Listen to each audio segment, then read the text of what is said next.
Live from New Delhi, you're watching DD India Newshour, India's voice to the world. I'm Tanvi Taneja. Coming up in the next hour.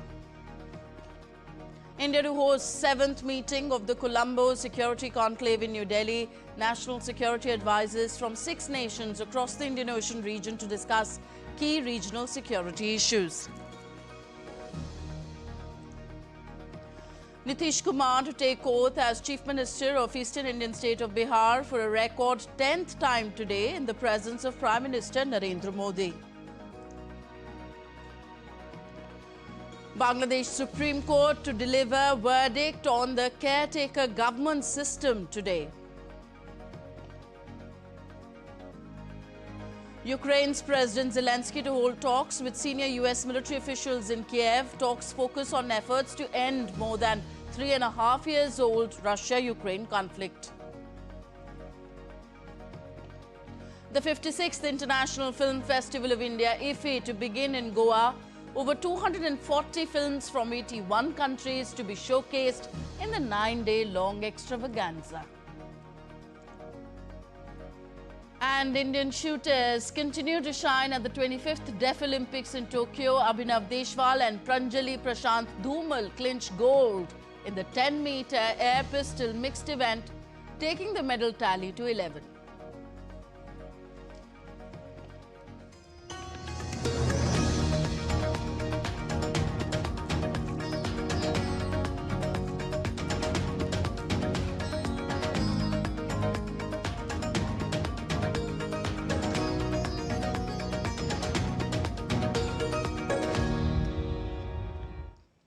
India is hosting the 7th meeting of the Colombo Security Conclave National Security Advisors in New Delhi today, bringing together key regional partners to strengthen security cooperation in the Indian Ocean region.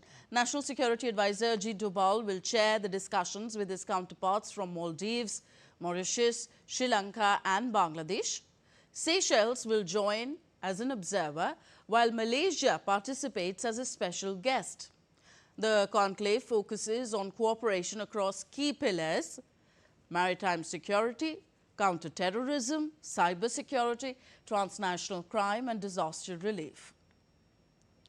The meeting will review progress and outline the action plan and roadmap for 2026. The previous NSA meeting took place in Mauritius in 2023, followed by the signing of its founding documents in Sri Lanka in 2024. Deputy NSAs have also held regular rounds of talks, most recently online in July last year. Prime Minister Narendra Modi will be visiting Johannesburg, South Africa from 21st to 23rd of November to attend the 20th G20 Leaders Summit. This will be the 4th consecutive G20 summit held in the Global South.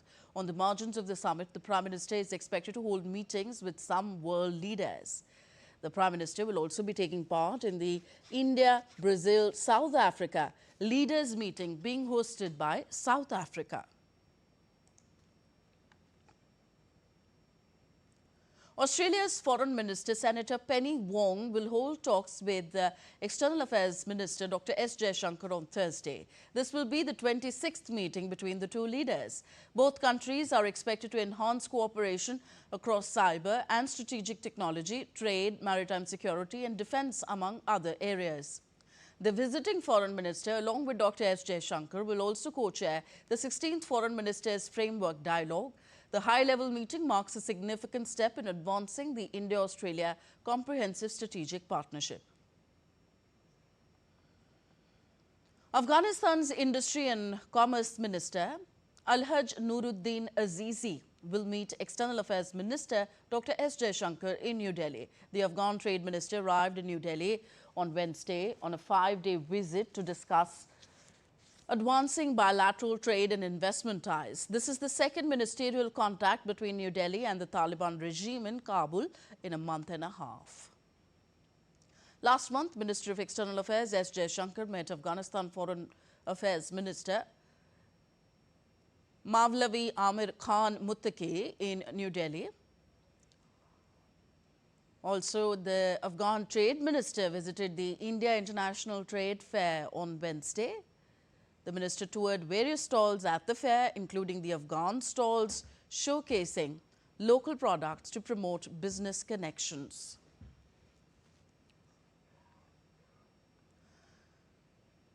Secretary West Sanjay Sibi George co-chaired the 6th India-EU Strategic Partnership Review meeting with Olivier Bailey, Acting Deputy Secretary-General for Economic and Global Issues at the European External Action Service. The discussions covered the full spectrum of the India-EU Strategic Partnership, progress on a new joint comprehensive strategic agenda, and preparations for the upcoming India-EU summit.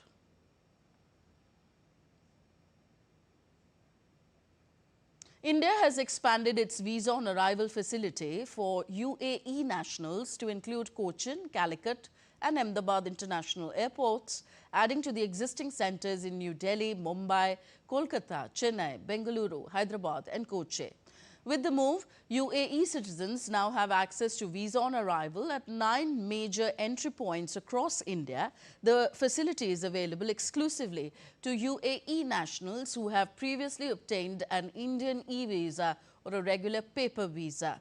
Travellers are required to fill out the VOA visa on arrival application along with a disembarkation card. UAE citizens arriving in India under this scheme may stay for up to 60 days. The visa allows double entry within the 60-day period. The visa on arrival facility is not available to any UAE national whose parents or grandparents were born in or are permanent residents of Pakistan. Such travellers must apply for an appropriate visa. The fee for visa on arrival remains 2,000 rupees or the equivalent in foreign currency for each passenger, including children.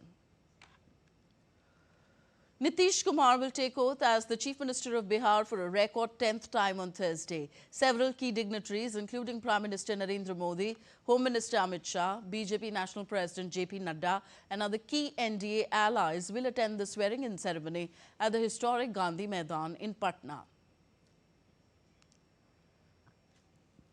Nitish staked claim to form the next government after being elected the leader of the NDA legislature party in Bihar on Wednesday, with Samrat Chaudhary being chosen as the leader of the BJP legislature party and Vijay Kumar Sinha elected his deputy. The NDA registered a landslide victory in Bihar, winning 202 seats out of 243, dealing a huge blow to the opposition Mahagathbandhan alliance. And DD India's Amit Mukherjee joins us on the story for more. Hi Amit, Nitish Kumar is set to take oath as Bihar Chief Minister for a record 10th time. A word on his leadership style that makes him so popular with the masses. Well, yes, of course, Tanvi. In fact, Nitish Kumar has been the Chief Minister now for cumulatively for almost 20 years. He has been, leading Bihar since 2005. In fact, he was Chief Minister for a brief while even before that. But since 2005, he has been constantly been at the helm of affairs as far as Bihar is concerned.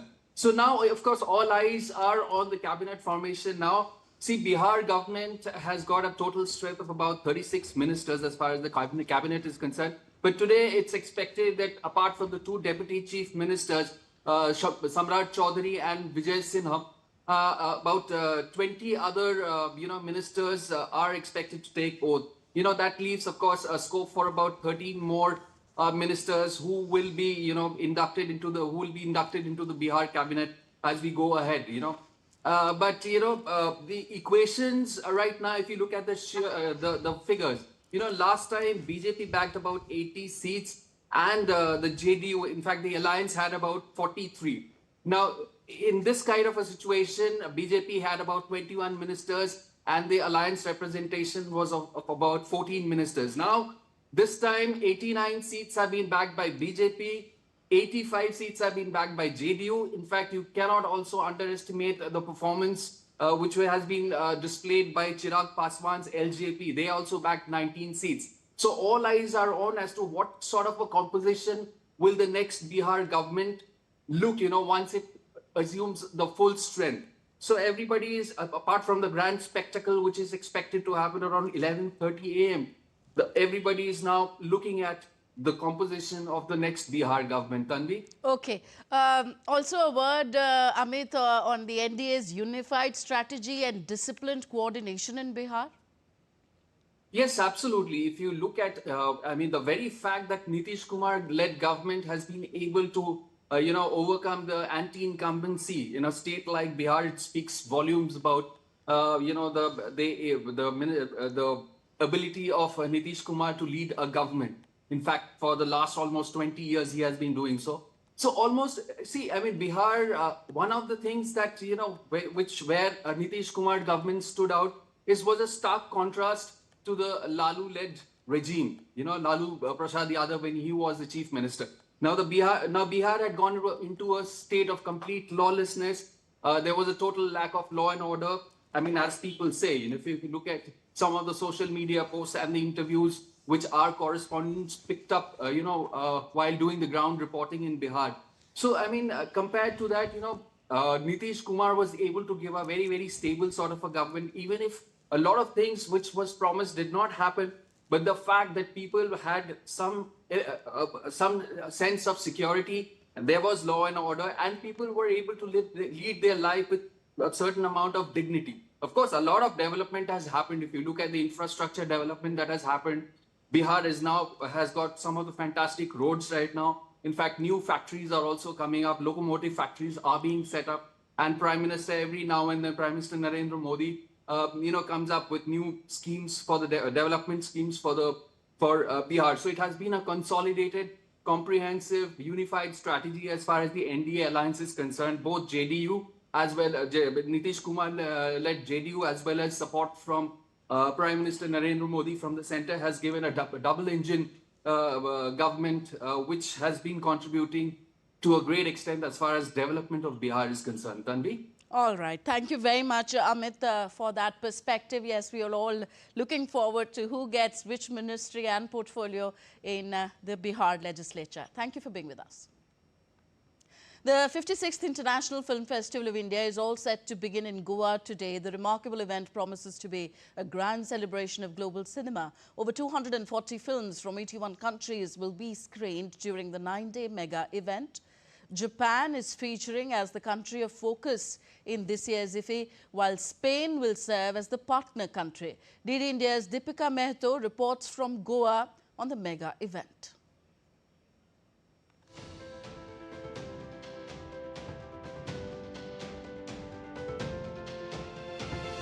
The only film festival in South Asia accredited by International Federation of Film Producers Associations is all set to witness its yet another dynamic edition in Goa. Jointly organized each year by National Film Development Corporation, Ministry of Information and Broadcasting, Government of India and the Entertainment Society of Goa, along with the Government of Goa, IFFI aims to bring together the world of cinema under one roof.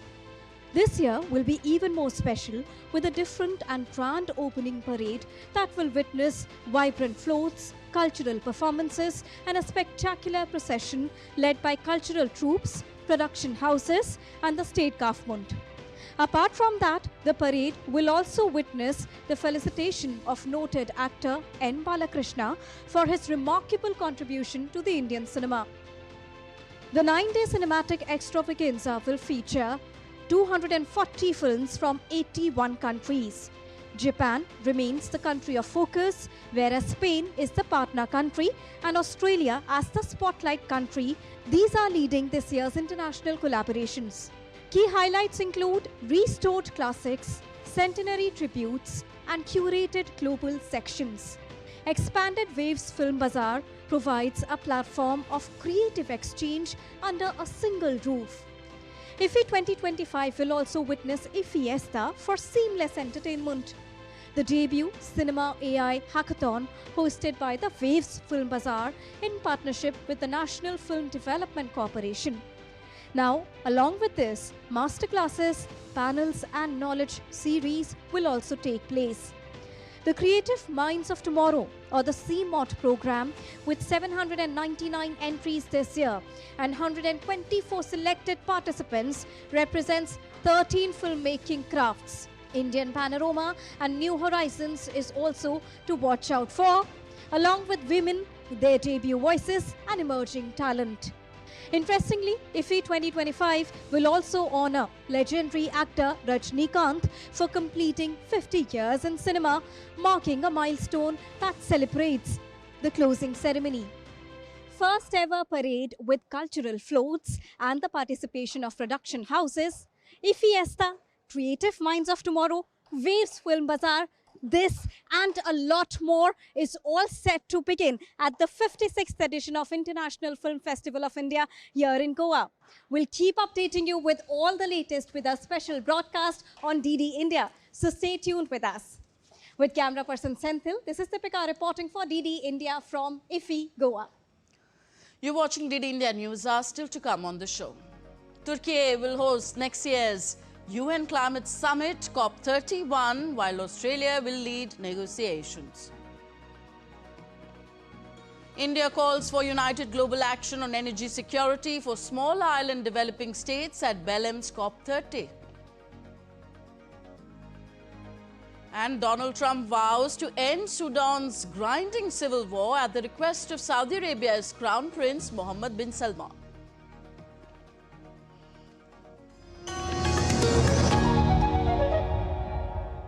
Can the US launch a bombing campaign against Iran? The Philippines vessel suffered structural damage. The saga of child sexual abuse is the United States China's debt trap strategy.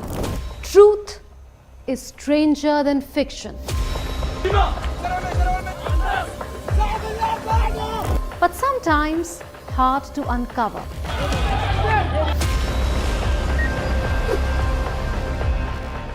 Trust us to tell the truth, unadulterated and pure, of every story that matters to you. That's exactly what save your. You read between the lines, cut the clutter, and connect the dots to get you the full picture. Watch Connecting the Dots at these times with me, only on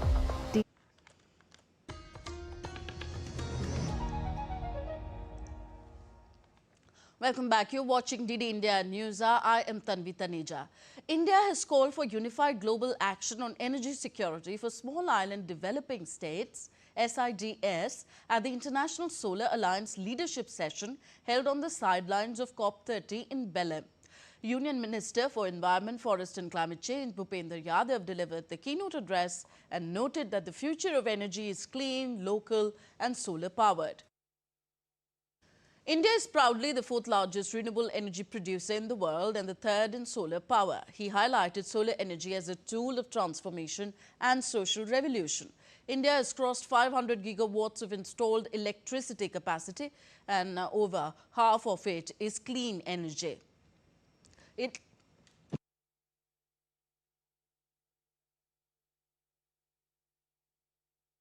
It has already reached 50% of non-fossil energy capacity, 5 years ahead of its NDC, Nationally Determined Contributions target. The minister emphasized that over 20 lakh families have adopted rooftop solar in India, calling it freedom for every household and a mini power plant on every roof. The minister highlighted initiatives lighting up remote and forested areas through the PM Jan Man scheme and India's major push in energy storage. Bhupender Yadav also represented India at the 11th Joint Crediting Mechanism JCM Partner Countries meeting organized by Japan's Ministry of Environment on the sidelines of COP30. Japan's Environment Minister Ishihara informed that the Joint Crediting Mechanism has expanded its list of partners to 31 and over 280 projects are being implemented in accordance with Article 6 of the Paris Agreement. While India's Bhupender Yadav highlighted the importance of cooperative mechanisms at a time when the world seeks scalable, equitable and technology-driven climate solutions. He noted that India and Japan share a long-standing partnership rooted in trust, technology, cooperation and shared commitment to sustainable development.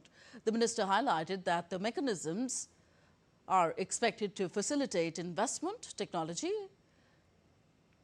and capacity building support for the implementation of advanced low-carbon technologies. He reaffirmed India's commitment to work closely with Japan and all GCM partner countries.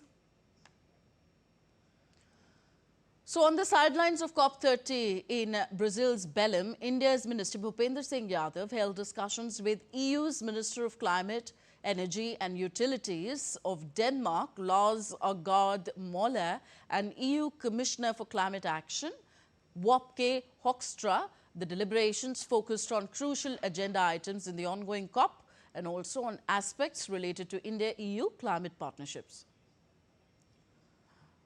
The minister also held a meeting with Carsten Schneider, German Federal Minister for the Environment, Climate Action, Nature Conservation and Nuclear Safety. The pair discussed ways to further cooperation in climate action for a greener tomorrow.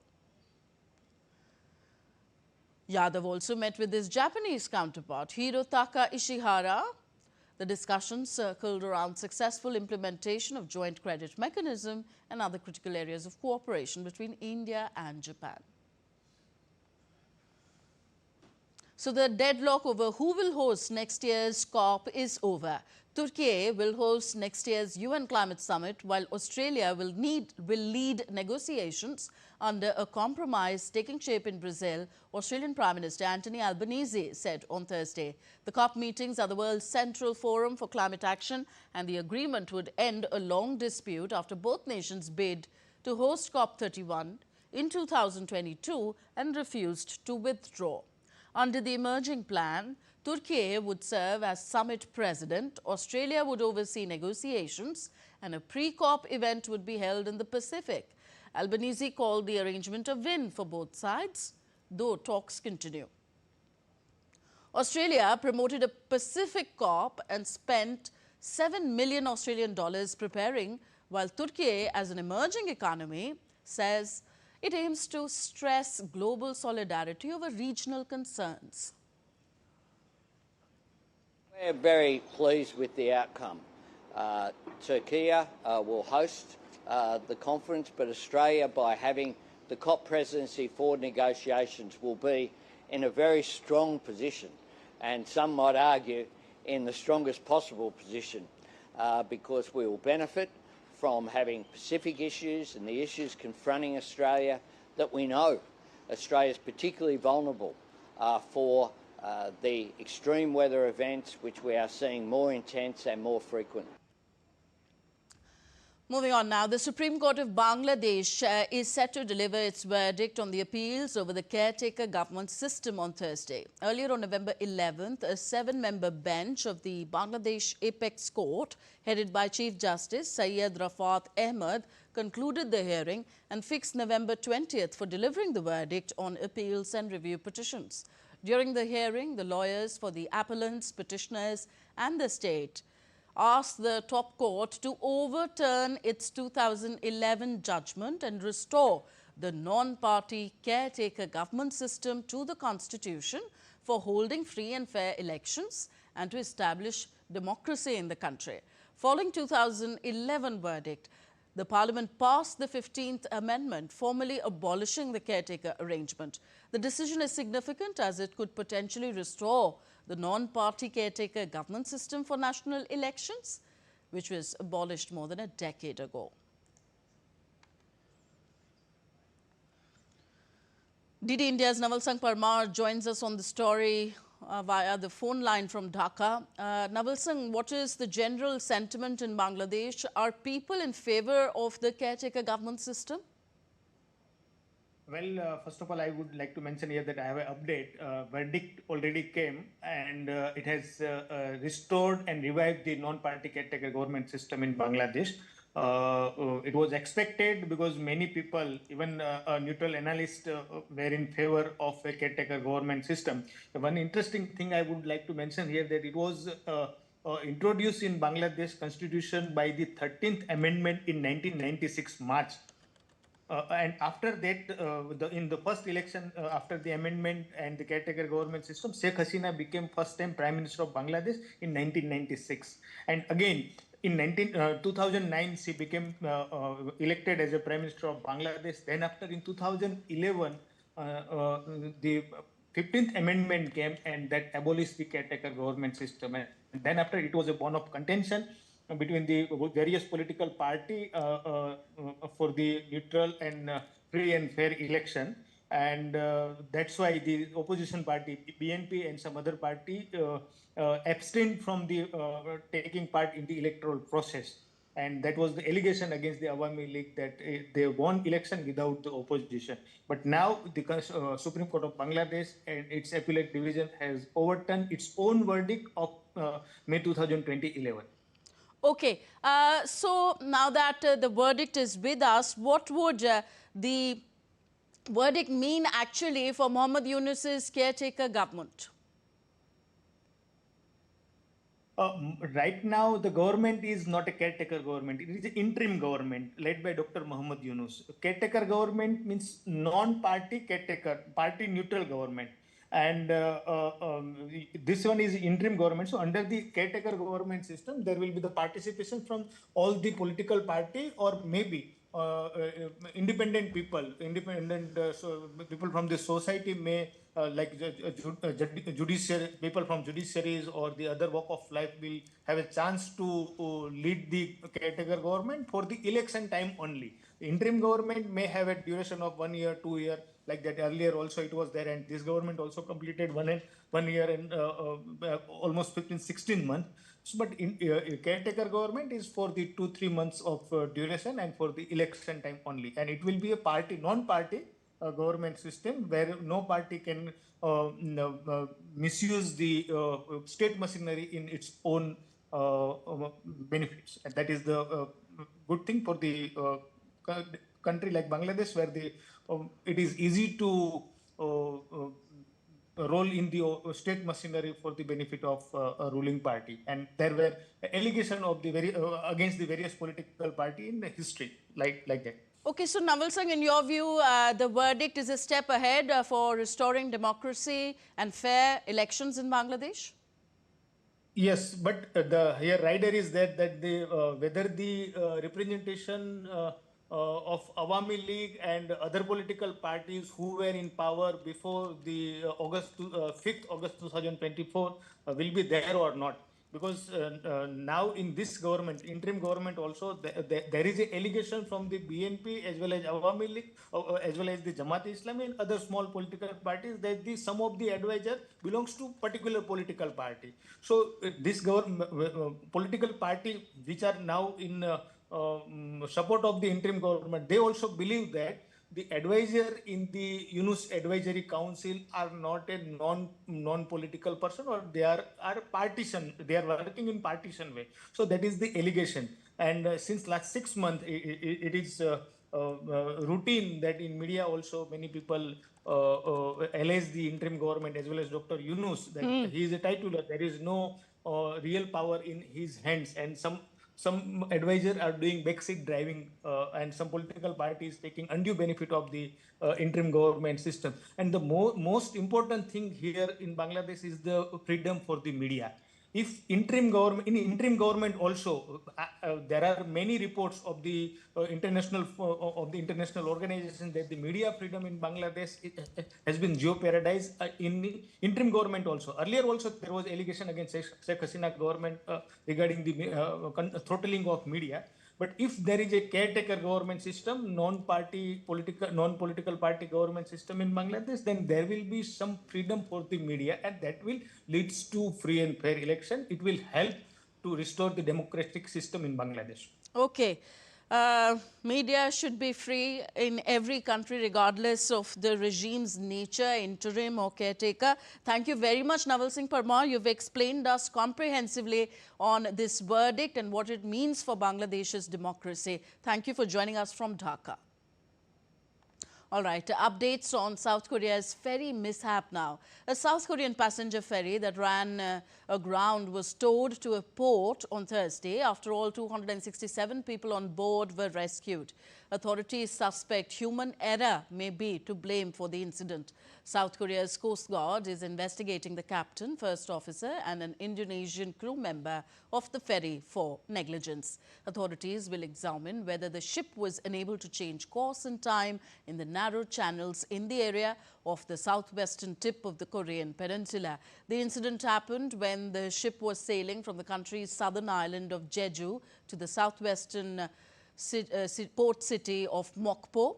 The incident rekindled memories of a 2014 ferry sinking that killed more than 300 people in South Korea's worst maritime disaster. US President Donald Trump vowed to end Sudan's grinding civil war at the request of Saudi Arabia's Crown Prince, condemning tremendous atrocities in a conflict he has previously overlooked. Trump admitted that the devastating war between Sudan's army and the paramilitary rapid support forces was not on his charts before Prince Mohammed bin Salman pushed him to get involved. But Trump said he would now work to stabilize the conflict with regional powers, notably including the United Arab Emirates. I thought it was just something that was crazy and out of control. Sudan, and we're going to start working in Sudan. I didn't think that that was one that was going to be so easy to do, but we're going to start working.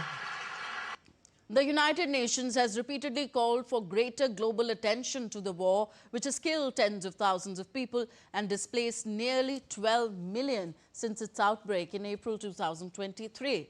Sudan's Saudi-backed Sovereign Council, which is headed by Army Chief Abdel Fattah al-Burhan, said that it was ready to cooperate with the United States and Riyadh.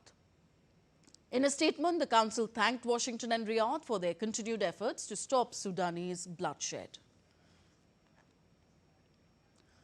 You're watching DD India News. Still to come on the show. Donald Trump signs the bill to release Epstein files. Chilean authorities recover the bodies of 5 tourists killed in a snowstorm at Torres del Paine National Park.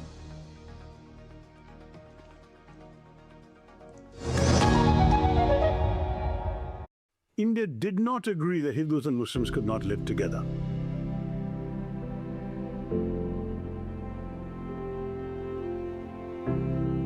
This was a birth of a country or two countries, but it was a birth that was also an abortion, because you were literally killing this country that was being born at that point. Every time a Muslim came to prominence in India, President of India, Chief Justice of India, cricket captains, whatever, it was a standing rebuke of the very Pakistani idea. If a Muslim could achieve all this in India, then why did Pakistan need to be created?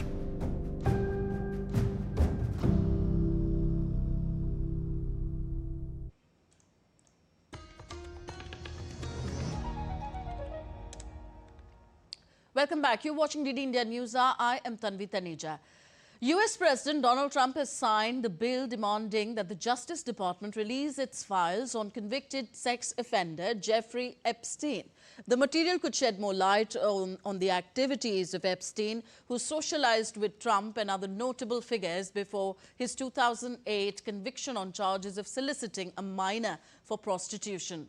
Although Trump's signature does not guarantee the files release, the bill contains exemptions and the investigation that Trump demanded into Democrats' ties to Epstein, which, as per sources, could give the department another reason to keep them confidential. US Attorney General Pamela Bondi has vowed absolute transparency in releasing classified Jeffrey Epstein files following US President Donald Trump's commitment to public disclosure. On February 27th this year, the Department of Justice released an initial page. FBI Director Kash Patel was tasked to investigate prior omissions. The files linked to Epstein's sex trafficking of over 250 minors will be redacted to protect victims' identities. Attorney General Pamela Bondi emphasized upholding constitutional transparency amid renewed scrutiny of Epstein's elite connections as the public awaits further revelations from the ongoing investigation. continue to follow the law, again, while protecting victims, but also providing maximum transparency. Ukrainian President Volodymyr Zelensky is set to meet top United States military officials in Kyiv on Thursday, including Army Secretary Daniel Driscoll and Chief of Staff General Randy George, on a fact-finding mission to revive peace efforts in the Russia-Ukraine conflict, now over 3.5 years old. The high-stakes talks follow Zelensky's fruitless Turkey visit and coincide with Russia's massive overnight strikes in Ternopil's apartment blocks that spiked toxic chlorine levels sixfold, while blackouts gripped western regions ahead of winter. United Nations officials decried the terror as Moscow advanced slowly on the front. United States Army Secretary Daniel Driscoll and the Army Chief of Staff General Randy George met senior Ukrainian officials in Kyiv on Wednesday. The United States Embassy described the visit as a fact-finding mission. Defense Minister Denis Shmyhal and Commander-in-Chief General Alexander Syrskyi briefed the delegation on Russian troop buildups, ongoing offensives and missile attacks on civilian areas. Discussions focused on strengthening Ukraine's air defenses, long-range strike capabilities, unmanned systems and personnel training. Meanwhile, as per sources, the United States has signaled Ukrainian President Volodymyr Zelensky that Ukraine must accept an American-drafted peace framework requiring Kyiv to permanently cede Crimea and all Russian-occupied territories, reduce its armed forces from over 900,000 to 400,000 and relinquish all long-range weapons. The proposal reportedly contains no explicit Russian concessions in return. German Chancellor Friedrich Merz has said that the ongoing talks to provide long-range weaponry to Ukraine would eventually lead to an agreement, including some production in the country, but no details were communicated. Russian forces in the last weeks have been making gradual advances along parts of the front line and stepping up missile and drone attacks on Ukrainian cities and energy infrastructure as Kyiv's Western allies look for new ways to sustain weapons and ammunition supplies.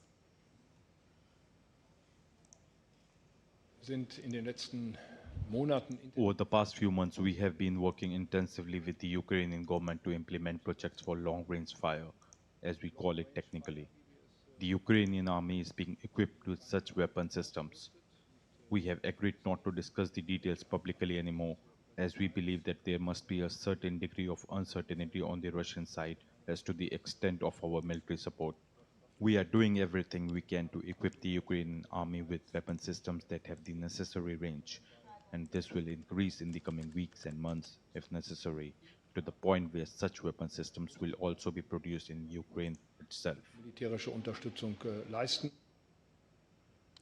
Moving eastwards, Kosovo Prime Minister Albin Kurti's ruling party failed to secure enough parliamentary votes to form a government, pushing the country towards a snap election. Vetan Bandos came first in an inclusive election in February, but has failed to form a government so far. Opposition parties have also not taken the reins, saying they would rather go to the polls than form a government. Months of political deadlock in the small Balkan country has contributed to a lack of reforms, the stalling of infrastructure projects, the freezing of some European Union and World Bank funding, and have also hindered Kosovo's aspirations of EU membership. According to the constitution, President Vjosa Osmani will now set an election date in the coming days. A day after gunmen stormed a church service in western Nigeria, security forces were scouring for 24 kidnapped schoolgirls on Wednesday.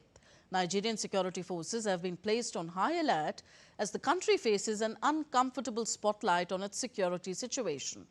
The armed forces are still searching for 24 schoolgirls abducted by unidentified armed men from a secondary school in northwestern town of Maga in Kebbi State during the night of Sunday to Monday. In a separate attack on a church in western Nigeria on Tuesday, gunmen killed 2 people during a service that was recorded and broadcast online. Power cuts in Cuba show no sign of improvement as traditional suppliers, including Venezuela and Mexico, have slashed shipments of much-needed fuel to generate electricity. Cuba's imports of crude and fuel from Venezuela have declined 15%, with supplies of fuel oil for power generation particularly hit by the reduction. Cuba's total fuel imports from all sources have dropped 38%, falling from 70,000 barrels per day last year to about 43,000 this year. Cuba attributes worsening power outages to fuel shortages, aging infrastructure and Hurricane Melissa damage. US sanctions and a deep economic crisis have for years made it impossible for the government to buy enough fuel, forcing a growing dependence on allies. Almost 800 megawatts of power generation is currently shut down due to a lack of fuel and petroleum-based lubricants.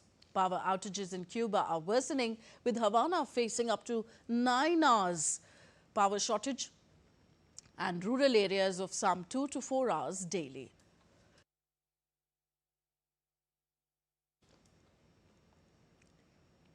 And on to global weather updates now. A cold snap brought snow and ice to parts of the UK on Wednesday as the country's meteorological office issued more weather warnings. Snow covered the ground in parts of Scotland, while walkers in North Wales braved the cold temperatures on a path over snow-covered hills. Flurries of snow could be seen around wind turbines in Northern Ireland. The UK Met Office issued yellow warnings for snow and ice in parts of England and all of Northern Ireland, with an amber snow warning for Northern England on Thursday. Germany is experiencing an unusually early winter onset with frost and snowfall. Weather expert Carsten Brandt stated that temperatures are likely to fall below freezing because of a polar air surge. He noted that the current cold front will keep conditions cold throughout November, although a short period of milder weather may occur early next week. The forecast indicates that warmer air is unlikely to last, with frost and snow expected to return across Germany. Weather models suggest that wintry conditions will continue into late November and early December, marking a cold start to the final weeks of the year.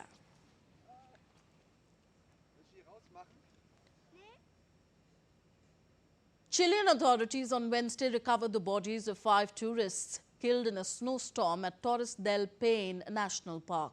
The victims, 2 Germans, 2 Mexicans and a British national, got lost near Los Perros camp in the park during a severe blizzard with whiteout conditions and winds comparable to a Category 3 hurricane. Chilean Air Force helicopters airlifted the bodies from the remote location. The remains were transported to the Legal Medical Service headquarters in Puerto Natales for identification. Rescue teams also evacuated stranded tourists from Dixon Camp as conditions remained hazardous.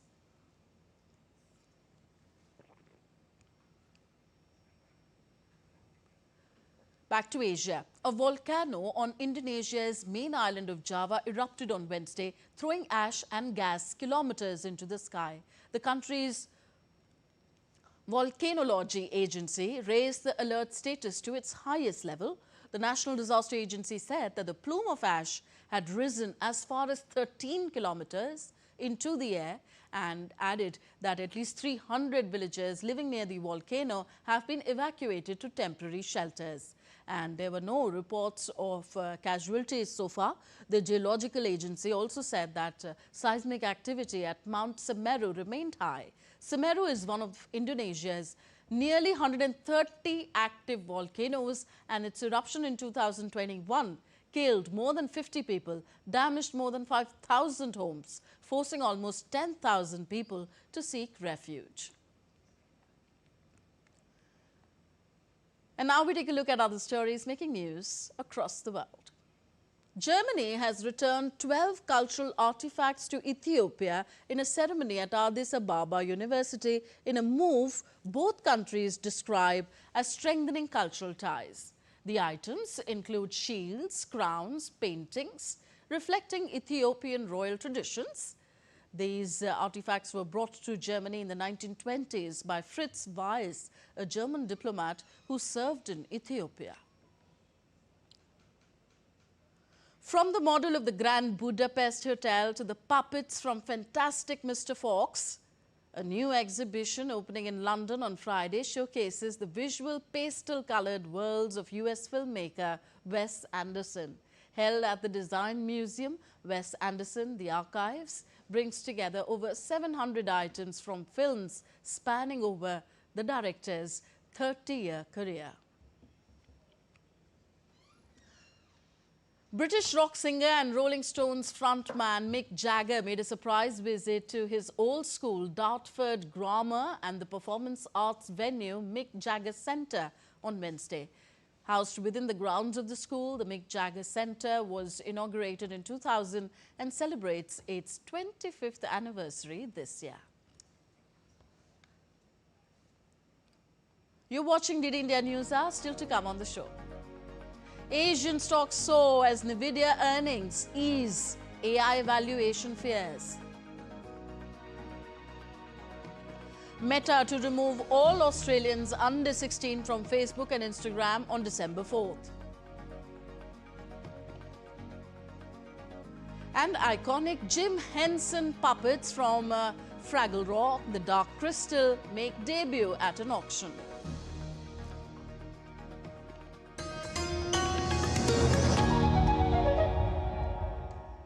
India did not agree that Hindus and Muslims could not live together.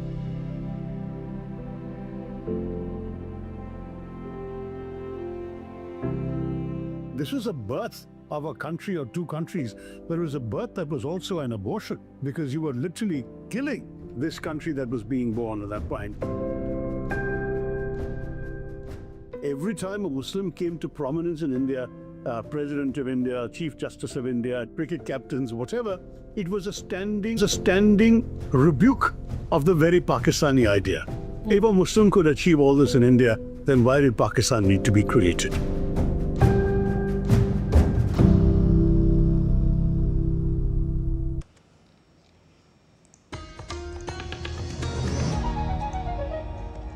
Thank you for staying with us on DD India Newshour. I'm Tanvi Taneja. Some business news now.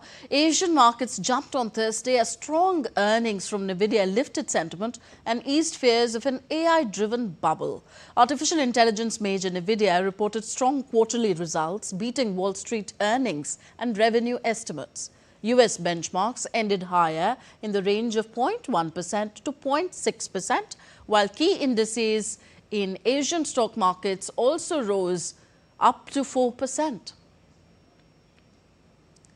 Stock markets in India were also holding gains on Thursday amid a rebound in tech shares in the global markets. So the BSE Sensex was around 85,326 level, rising 0.2% around 10 a.m. local time, while the Nifty gained 0.2% around 26,000. US tech company Meta announced on Thursday that all Australians under the age of 16 will be removed from Facebook, Instagram and Threads starting December 4th, ahead of a new national law taking effect on December 10th that requires social media platforms to block underage users or face major fines. Meta said it has begun alerting users aged 13 to 15 that their accounts will soon be inaccessible and will only be restored when they turn 16. Around 500,000 accounts fall in this age group. Teens flagged incorrectly can verify their age through a video selfie or an official ID. Meta criticized the rules as vague and unnecessary, arguing that cutting teens off from online communities is not the solution. Australia's tough approach is drawing global attention, though experts warn that enforcement may prove difficult. In a significant move to unlock India's offshore energy resources, Oil India Limited and Total Energies signed a technology service agreement in New Delhi on Wednesday. The partnership aims to enhance exploration in deep and ultra-deep water basins, aligning with Prime Minister Narendra Modi's vision for a self-reliant energy ecosystem under the Viksit Bharat initiative. Oil India will leverage Total Energies' expertise for gas appraisal in the Andaman Basin and exploration in Mahanadi and Krishna Godavari basins including ongoing OALP rounds. The agreement, witnessed by senior officials, marks a step towards bolstering India's energy security and frontier basin development. You're watching DD India News. Our time now for some sporting action. Indian shooters continued their impressive performance, securing more medals at the 25th Deaflympics in Tokyo, Japan today. The duo of Abhinav Deshwal and Pranjali Prashant clinched gold in the 10-meter air pistol mixed event by defeating Yaju Kuo and Mingju Su of Chinese Taipei 16-6 in the final. Meanwhile, Kushagra Singh Rajawat won bronze in the 50-meter rifle prone competition. With the win, India's medal tally in shooting has climbed to 11 so far. In chess, India's challenge at the FIDE World Cup came to an end after Grandmaster Arjun Ergyasi went down to Wei Yi of China in the quarterfinal tiebreak in Goa. Ergyasi was the only Indian left in the fray. The 22-year-old went for the French defence in the first tiebreak game with black, and it looked like the Indian was in trouble in the middle game. But Wei's error allowed Arjun to mount a comeback and ensured that the game ended in a draw. Ergyasi needed to break Wei's Petrov defence to find a win in the second game with white, but the Chinese stuck to his plan and ended India's hopes after 79 moves. On to badminton. Indian shuttlers had a good outing in the opening round of Australian Open 2025 badminton tournament in Sydney. Star shuttler Lakshya Sen, HS Pranoy and veteran player Kidambi Shrikant advanced to the men's singles second round of the BWF Super 500 event. Paris Olympics 2024 semi-finalist Lakshya defeated Chinese Taipei's Su Li Yang by 21-17, 21-13. in a 43-minute game to advance to the next round. Pranoy, who is playing his second tournament on the BWF World Tour after overcoming injury, beat Indonesia's Y Saud 6-21, 21-12, 21-17. Former world number 1 Shrikant booked his place in the round of 16 after defeating Chinese Taipei's Li Chiahao 21-19, 19-21, 21-15 in a thrilling battle that went over an hour.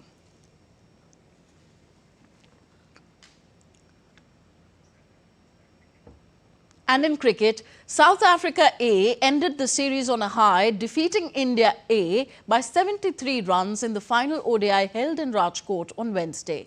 Indian captain Tilak Verma won the toss and opted to bowl first, but the decision did not work in India's favour as South Africa A posted a massive total of 326. Proteas openers performed brilliantly, followed by a strong bowling display that kept India A under pressure throughout the chase. India A showed moments of fight with half-centuries from Ishan Kishan and Ayush Badone, but the lower order failed as South Africa A closed the match with a convincing win, although India A lifted the trophy with a 2-1 overall series victory. Legendary player Roger Federer will be inducted into the International Tennis Hall of Fame next year. The induction celebration is set for August 2026 in Newport City of United States. Federer is the first male player to win 20 Grand Slams and clinch 103 career titles before retiring in 2022. He held the world number 1 ranking for a record 237 weeks straight between 2004 and 2008. The Swiss held the top spot in the ATP rankings for 310 weeks during his career and had long rivalries with Rafael Nadal and Novak Djokovic.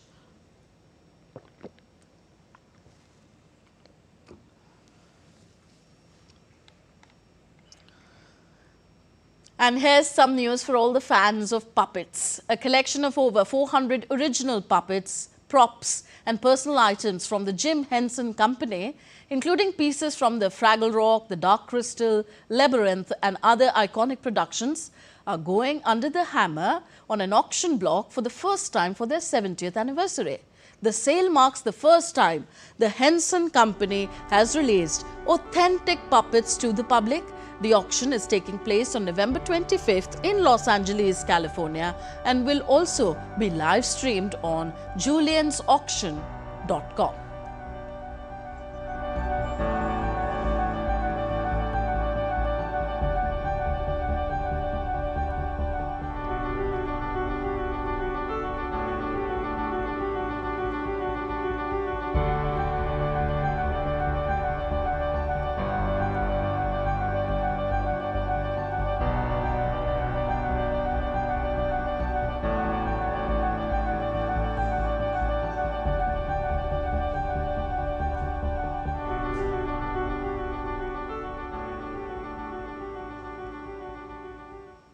That's all for this edition of DD India Newshour. Do let us know your thoughts on the news of the day. Connect with us on our different social media handles at DD India Live. And you can also download our DD India mobile app for quick news and updates on the go. We'll be back with more news as it breaks here on DD India. I'm Tanvi Taneja. From all of us here in New Delhi, thank you for watching. Namaskar.